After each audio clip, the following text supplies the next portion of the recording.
आज के भागती दौड़ती ज़िंदगी में लोग एक दूसरे से तो बहुत कनेक्टेड हैं, मैं बहुत लोगों को जानती हूँ और मैं उनसे बहुत कनेक्टेड भी हूँ, लेकिन ना फिर भी मैं देखती हूँ कि इमोशनली बहुत ड्रेन्ड हैं लोग।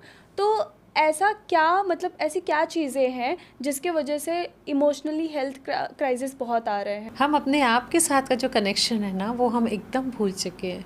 फिज़िकली भी, इमोशनली भी, हर तरीके से। तो हम सेल्फ लव बिल्कुल भूल चुके हैं। हम सिर्फ अपने आप को दूसरों के नज़रिए से देखते हैं कि हम कैसे आउटसाइड वर्ल्ड में अपनी जगह बना सके, या दूसरे हमको वैलिडेट करें, या दूसरे हमको प्रेज़ करें। लेकिन हम ये नहीं देखते कि हमें क्या पसंद है और हम अपने आप को कैसे पसंद करते हैं। यहाँ तक कि हम दूसरों अपने आप को एक्सेप्ट भी नहीं करते, हम चाहते दूसरे हमें एक्सेप्ट करें। लेकिन हम अपने आप को हम जैसे हैं, जैसा सोचते हैं, जैसे हमारी बॉडी फिगर है, जैसे हमारा जिस तरीके से हम अपने आप को एक्सेप्ट नहीं करते। जहाँ वो कनेक्शन हमारा टूट जाता है ना, तो वहाँ पे वही है कि जब आपकी फाउंडेशन ही सही नहीं है, तो आपके जब आपके रूट्स ही सही नहीं है, तो आप इमोशनली वहाँ पे ड्रेन्ड आउट हो ही जाते हो। क्योंकि हम वो कनेक्शन, वो वैलिडेशन हम दूसरों में ढूंढते हैं, लेकिन अपने आप से वो कनेक्शन और अपने आप को हम वैलिडेट करना भूल गए हैं। तो मैम, आप ऐसे क्या पॉइंट्स बताना चाहोगे कि हम अपने आप को वो इम्पोर्टेंस हमेशा देते रहें? क्योंकि कई बार ऐसा होता है कि हम अपने आप को वो इम्पोर्टेंस देना भूल जाते हैं। तो आपकी कुछ ऐसे एक्टिविटीज़ होती हैं क्या कि आप अपने आप को, कोई भी सिचुएशन आने दो, आप अपने आप को ये इम्पोर्टेंस दे सकते हो? कोई ऐसी एक्टिविटी है? इसको हम एक्टिविटी नहीं बोलेंगे, ये हमारी एक डेली प्रैक्टिस होनी चाहिए। ओके। आज अगर आप अब हेल्थ के ऊपर भी अगर मैं आपको बोलूँ, तो अगर हम हेल्थ के ऊपर भी बात करते हैं, तो आप देखिए हम खाली आउटसाइड फिज़िकल हेल्थ के बारे में बात करते हैं, लेकिन हम इमोशनल हेल्थ के लिए कभी बात नहीं करते। राइट। हम न्यूट्रिशन की बात करते हैं, लेकिन सिर्फ फिज़िकल लेवल पे। But what about your emotional nutrition? Emotional nutrition ये क्या होता है मैम? इमोशनल न्यूट्रिशन का मतलब है जब आप इतने स्ट्रॉन्ग हो कि आपकी लाइफ में जो भी चैलेंजेस आए, आप उनको स्ट्रॉन्गली अपने आप के ऊपर विश्वास करके आप उसको फेस कर सको। ओके। यूजुअली क्या होता है, देखिए आज हमारे लाइफ है, लाइफ में चैलेंजेस आएंगे।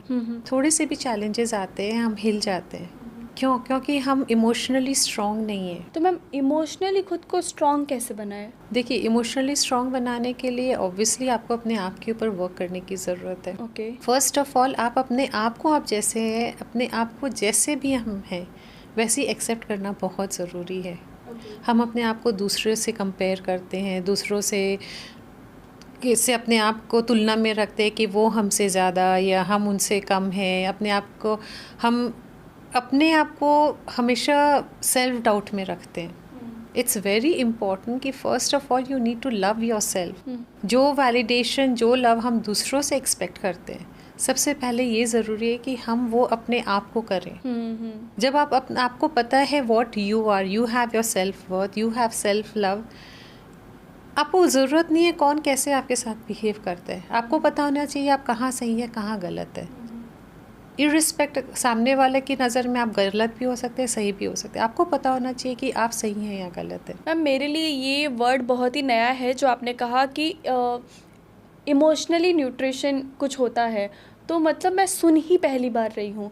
तो ऐसा भी होता है कि इमोशंस के लिए भी न्यूट्रिशन होता है? इमोशंस के लिए न्यूट्रिशन, ये सही थॉट्स, सही फीलिंग्स। ओके।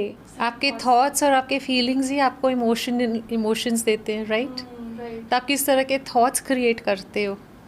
अगर सपोज़ आप किसी कोई आपसे बहुत अच्छा कर रहा है, अब अगर आप उसको देख के या तो आप बहुत खुश हो सकते हो, उससे आप प्रेरणा ले सकते हैं कि हाँ, जो वो कर सकता है वो मैं क्यों नहीं कर सकती। एंड आप उससे प्रेरणा लेके अपने आप को भी वो इम्प्रूवमेंट्स अपने आप में ला सकते हैं, जिससे कि आप भी उस ऊंचाइयों तक पहुंच सको। या फिर आप उसे जेलसी फील कर सकते हो कि वो पहुंच गया, मैं नहीं पहुंचा, और अपने आप के ऊपर सेल्फ डाउट करें, अपने आप को और नेगेटिविटी में लेके जाएं। राइट।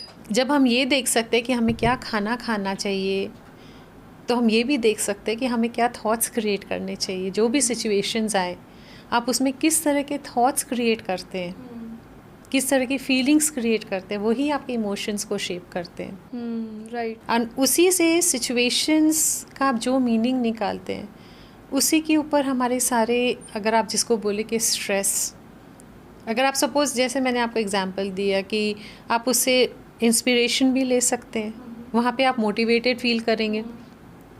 वहीं पे आप डीमोटिवेटेड भी फील कर सकते हैं कि देखो वो तो ऊपर बढ़ गया, मैं तो बढ़ नहीं पाया। अब उससे जेलसी फील कर सकते हैं, अपने आप के प्रति नेगेटिविटी ला सकते हैं कि मेरे में कमी है, मैं कर नहीं सकता। वहीं पे आप स्ट्रेस मोड में चले गए।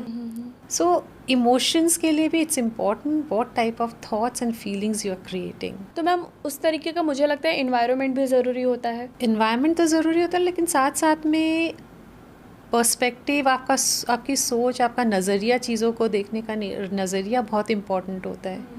जैसे फॉर एग्ज़ाम्पल अगर मैं बात करूँ, किसी स्टूडेंट की बात कर लेती हूँ कि जब एग्ज़ाम्स आते हैं तो कंपैरिजन होता है कि देखो शर्मा जी के बेटे को तो ये आया और तुम्हें इतना आया है।